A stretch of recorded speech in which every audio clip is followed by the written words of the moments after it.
ಕಲಿಗೂ ಕಲಿಯುಗಕ್ಕೂ ಸಂಬಂಧವೇನು? ಯಾರೀ ಕಲಿ? ಪ್ರಸ್ತುತ ನಾವು ಕಲಿಯುಗದಲ್ಲಿದ್ದೇವೆ. ಕಲಿಯುಗವು ಅತ್ಯಂತ ಘೋರವಾದ ಯುಗವಾಗಿದೆ. ಇದು ಪಾಪಿಗಳ ಲೋಕವೆಂದು ಹೇಳಲಾಗುತ್ತದೆ. ಕಲಿಯುಗವನ್ನು ಒಂದು ಯುಗವೆಂದು ಪರಿಗಣಿಸಲಾದರೆ ಪುರಾಣಗಳಲ್ಲಿ ಕಲಿಯೊಬ್ಬ ರಾಕ್ಷಸ ಎಂದು ಉಲ್ಲೇಖಿಸಲಾಗಿದೆ. ಕಲಿಗೂ ಕಲಿಯುಗಕ್ಕೂ ಇರುವ ಸಂಬಂಧವೇನು? ಕಲಿಯ ಬಗೆಗಿನ ಈ ವಿಚಾರಗಳು ನಿಮಗೆ ಗೊತ್ತೇ? ನಾವು ಕಲಿಯುಗ ಎಂದರೆ 4 ಯುಗಗಳಲ್ಲಿ ಒಂದೆಂದು ಹೇಳುತ್ತೇವೆ. ಕಲಿಯುಗವು 4 ಯುಗಗಳಲ್ಲಿ ಕೊನೆಯ ಯುಗವಾಗಿದೆ. ಜನರು ಈ ಯುಗವನ್ನು ಅತ್ಯಂತ ಭಯಾನಕ ಯುಗವೆಂದು ಹೇಳುತ್ತಾರೆ.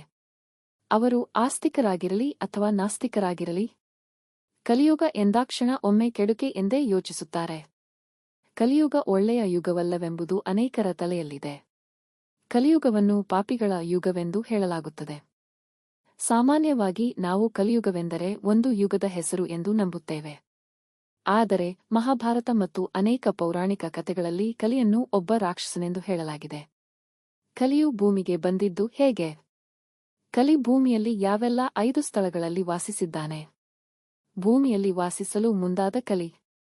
ಮಹಾಭಾರತ ಕಥೆಯ ಪ್ರಕಾರ ಪಾಂಡವರ ವಂಶಸ್ಥನಾದ ರಾಜಪರೀಕ್ಷಿತನಿಗೆ ಕಲಿ ಎನ್ನುವ ರಾಕ್ಷಸ ಭೂಮಿಗೆ ಆಗಮಿಸುತ್ತಿದ್ದಾನೆ ಎನ್ನುವ ಸುದ್ದಿ ತಿಳಿದಾಗ ರಾಜಪರೀಕ್ಷಿತನು ಕಲಿಯೊಂದಿಗೆ ಯುದ್ಧ ಮಾಡಲು ಮುಂದಾಗುತ್ತಾನೆ. ಕಲಿ ಒಬ್ಬ ಬುದ್ಧಿವಂತ ರಾಕ್ಷಸನೆಂಬುದು ರಾಜಪರೀಕ್ಷಿತನಿಗೆ ತಿಳಿದಿತ್ತು. ಹಾಗೂ ರಾಜಪರೀಕ್ಷಿತ ಮಹಾನ್ ಮಹಿಮಾನ್ವಿತ ರಾಜನೆಂಬುದು ಕಲಿಗೆ ಚೆನ್ನಾಗಿ ತಿಳಿದಿತ್ತು. ಪರೀಕ್ಷಿತನ ಮಹಿಮೆಯ ಖ್ಯಾತಿ 3 ಲೋಕಗಳಲ್ಲಿಯೂ ಹರಡಿತ್ತು. ಇದನ್ನು ತಿಳಿದಿದ್ದ ಕಲಿ ಬೇಕಂತಲೇ ಪರೀಕ್ಷಿತನಿಗೆ ಗೌರವ ನೀಡುವಂತೆ ನಟಿಸಿದನು. ನಾನು ಭೂಮಿಯಲ್ಲಿ ವಾಸಿಸಲು ಸ್ಥಳವನ್ನು ಹುಡುಕುತ್ತಿದ್ದೇನೆ. ದಯವಿಟ್ಟು ನನಗೆ ವಾಸಿಸಲು ಸ್ವಲ್ಪ ಸ್ಥಳವನ್ನು ನೀಡಿ ಎಂದು ಕೇಳಿಕೊಳ್ಳುತ್ತಾನೆ. ಕಲಿಗೆ ವಾಸಿಸಲು ತಾನು ಸ್ಥಳವನ್ನು ನೀಡಿದರೆ ಅದರ ಪರಿಣಾಮ ಎಷ್ಟು ಮಾರಕವಾಗಿರುತ್ತದೆ ಎಂಬುದು ರಾಜಪರೀಕ್ಷಿತನಿಗೆ ತಿಳಿದಿತ್ತು. ಆದ್ದರಿಂದ ರಾಜಪರೀಕ್ಷಿತನು ಕಲಿಗೆ ಭೂಮಿಯನ್ನು ಬಿಟ್ಟು ಹೋಗುವಂತೆ ಹೇಳುತ್ತಾನೆ. ಆದರೆ ತನ್ನ ಕೆಲಸ ಆಗದಿರುವುದನ್ನು ನೋಡಿದ ಕಲಿ ರಾಜಪರೀಕ್ಷಿತನಿಗೆ ಬ್ರಹ್ಮನ ನಿಯಮಗಳನ್ನು ವಿವರಿಸಲು ಪ್ರಾರಂಭಿಸಿದನು. ಕಲಿಗೆ ಭೂಮಿಯಲ್ಲಿ ನೆಲೆಸಲು ಅವಕಾಶ. ಕಲಿಯು ರಾಜಪರೀಕ್ಷಿತನನ್ನು ಕುರಿತು ಬ್ರಹ್ಮದೇವನು ಸತ್ಯಯುಗ, ತ್ರೇತಾಯುಗ, ದ್ವಾಪರಯುಗ ಮತ್ತು ಕಲಿಯುಗ ಹೀಗೆ 4 ಯುಗಗಳನ್ನು ಸೃಷ್ಟಿಸಿದ್ದಾನೆ. ಈ 4 ಯುಗಗಳನ್ನು ಅವರವರ ಕಾಲಮಿತಿಯ ಪ್ರಕಾರ ಆಳ್ವಿಕೆ ನಡೆಸಿದ್ದಾರೆ. ಈಗ ಬ್ರಹ್ಮನ ಆಳ್ವಿಕೆಯ ಪ್ರಕಾರ ಇದು ನನ್ನ ಯುಗವಾಗಿದೆ. ಆದ್ದರಿಂದ ದಯವಿಟ್ಟು ನನಗೆ ಭೂಮಿಯನ್ನು ಆಳಲು ಸ್ಥಾನ ನೀಡಿ ಎಂದು ಹೇಳುತ್ತಾನೆ. ರಾಜಪರೀಕ್ಷಿತನು ಬ್ರಹ್ಮದೇವನ ನಿಯಮಗಳನ್ನು ಅನುಸರಿಸಿ ಕಲಿಗೆ ಈ 5 ಸ್ಥಳದಲ್ಲಿ ವಾಸಿಸಲು ಅನುಮತಿ ನೀಡಿದನು. ಆ 5 ಸ್ಥಳಗಳು ಹೀಗಿವೆ. ಕಲಿ ಮದ್ಯದಂಗಡಿಯಲ್ಲಿ ವಾಸಿಸುತ್ತಾನೆ. ಮದ್ಯದಂಗಡಿಗಳಲ್ಲಿ ಜನರು ತಮ್ಮ ಬುದ್ಧಿವಂತಿಕೆ, ವಿವೇಚನೆ, ಘನತೆ ಮತ್ತು ಮಾನವೀಯತೆ ಹೆಚ್ಚಾಗಿ ಮರೆತುಬಿಡುತ್ತಾರೆ. ಈ ಸ್ಥಳದಲ್ಲಿ ಜನರು ಏನನ್ನು ಯೋಚಿಸುವ ಅಥವಾ ಅರ್ಥಮಾಡಿಕೊಳ್ಳುವ ಸ್ಥಿತಿಯಲ್ಲಿಲ್ಲದ ಕಾರಣ ಕಲಿಯುಗವು ಮದ್ಯವನ್ನು ಬಡಿಸುವ ಸ್ಥಳದಲ್ಲಿ ನೆಲೆಸಿದೆ ಎಂದು ಹೇಳಲಾಗುತ್ತದೆ. ಜೂಜಿನ ಮನೆಯಲ್ಲಿ ಕಲಿಯ ವಾಸಸ್ಥಾನ. ಜೂಜಿನ ಮನೆಗಳಲ್ಲಿ ಹಣವನ್ನು ಅಪ್ರಾಮಾಣಿಕವಾಗಿ ಸಂಪಾದಿಸಲಾಗುತ್ತದೆ.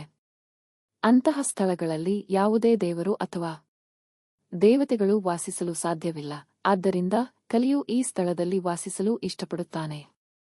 ಜೂಜಾಡುವವನು ಯಾವುದೇ ವಿಧಾನದಿಂದ ಗೆಲ್ಲಬೇಕು ಎಂದು ಬಯಸುತ್ತಾನೆ. ಅವನಿಗೆ ನೀತಿ ಮತ್ತು ಅಧರ್ಮದ ಯಾವುದೇ ಜ್ಞಾನವಿರುವುದಿಲ್ಲ. ಕಟುಕನಿರುವ ಸ್ಥಳದಲ್ಲಿ ಕಲಿಯ ವಾಸಸ್ಥಾನ. ಅಮಾಯಕ ಜೀವಿಗಳನ್ನು ತಮ್ಮ ಸುಖಕ್ಕಾಗಿ ಅಥವಾ ಭೋಗಕ್ಕಾಗಿ ಕೊಲ್ಲುವ ಸ್ಥಳಗಳಲ್ಲಿ ಕಲಿಯು ನೆಲೆಸಿರುತ್ತಾನೆ.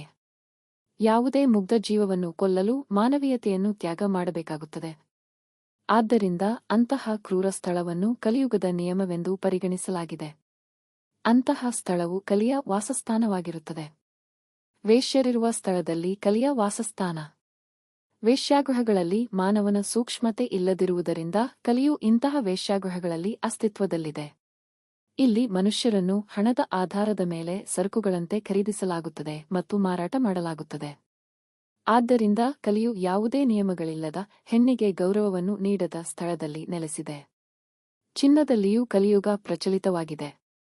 ವಿನಾಶದ ಘಟನೆಯ ನಂತರ ಚಿನ್ನವು ಭೂಮಿಗೆ ಬಂದಿತು ಎಂಬ ಪ್ರಾಚೀನ ನಂಬಿಕೆಯಿದೆ. ಆದ್ದರಿಂದ ಎಲ್ಲಾ ನಾಶವಾದ ನಂತರ ಹುಟ್ಟಿಕೊಂಡ ವಸ್ತುವನ್ನು ಕಲಿಯ ಅತಿದೊಡ್ಡ ವಾಸಸ್ಥಾನವೆಂದು ಪರಿಗಣಿಸಲಾಗಿದೆ. ಇಂದು ಜಗತ್ತಿನಲ್ಲಿ ಚಿನ್ನವನ್ನು ಸಂಪತ್ತಿನ ರೂಪವೆಂದು ಪರಿಗಣಿಸಲಾಗಿದೆ. ಬಂಗಾರದ ಕಣಕ್ಕಾಗಿ ಮನುಷ್ಯರು ಒಬ್ಬರನ್ನೊಬ್ಬರು ಕೊಲ್ಲುತ್ತಿದ್ದಾರೆ. ಕಲಿಯು ಚಿನ್ನದ ಮೇಲೆಯೂ ತನ್ನ ಸ್ಥಾನವನ್ನು ಪಡೆದಿದೆ.